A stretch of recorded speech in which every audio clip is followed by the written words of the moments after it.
Hello to all of you out there. On this YouTube video, we're going to feature this trail bike, mini bike that was made back probably in the early 60s.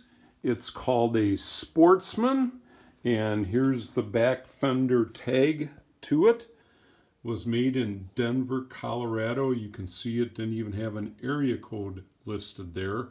So it's known as a Sportsman. Has a big tractor tire in back. That's a brand new tire I just put on there.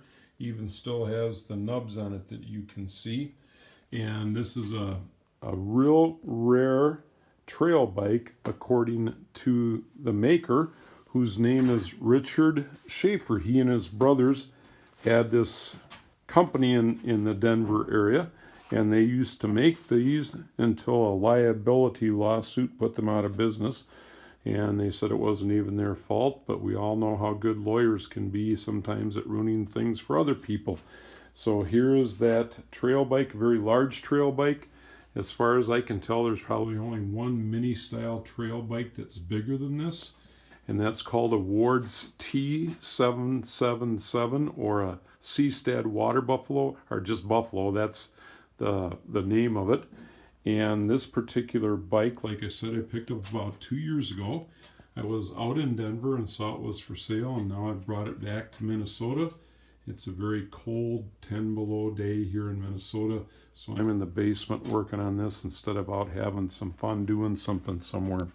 And again, what I'm especially looking for is Richard Sahaefer has contacted me on the only other YouTube video I've seen regarding a Sportsman. And whenever I try to email back or contact him, I get a no delivery from my email, and I have not had success in getting information from him. I could really use his expertise as the designer and maker of this to help me to know, especially if I have the right belt going between the clutch and this secondary back here on the side. This one's a very thin one.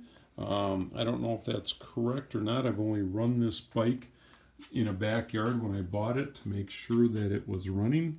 Also, the camouflage is not original. When I bought it, I don't even know what the original paint was.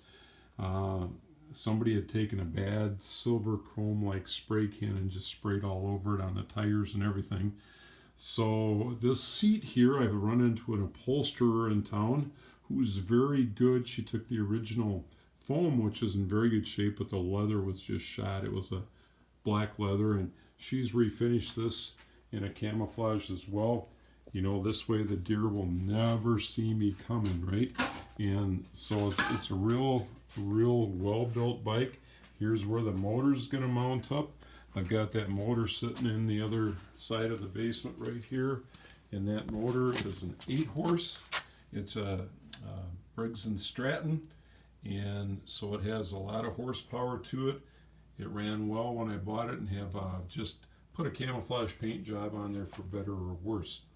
Then along the same theme, we have one of the originals here from the 50s or 60s, a Tote Gote that I've done more in an original color. It's a little shinier than the original Tote Gote color, but just picked this one up. It was in real rough shape when I got it. And again, the upholsterer that I have and have found has done just a super job on that seat. And it has all the parts here. We're getting ready to put that engine in, but that engine I haven't quite finished yet. Again, back to the other side. Got kind of a 2-for-1 going in the basement here this winter. And we get over here, and here's the engine that we put a new paint job on, some new rings, valve clearances, etc. Pretty much took that all apart, and that's going to go with that Tote Gote. But my biggest hope with this video is to be able to get a hold of that builder or anybody that knows anything more about this bike, and that is Richard Sahaefer I'm looking for, and or maybe any of his family that might know how he can contact me through the discussion here. I know he's tried a couple times, but let's make it happen here. Really appreciate the opportunity to show you this fine bike. As soon as I'm out running with it and the Tote Gote, I'll let you know those things too.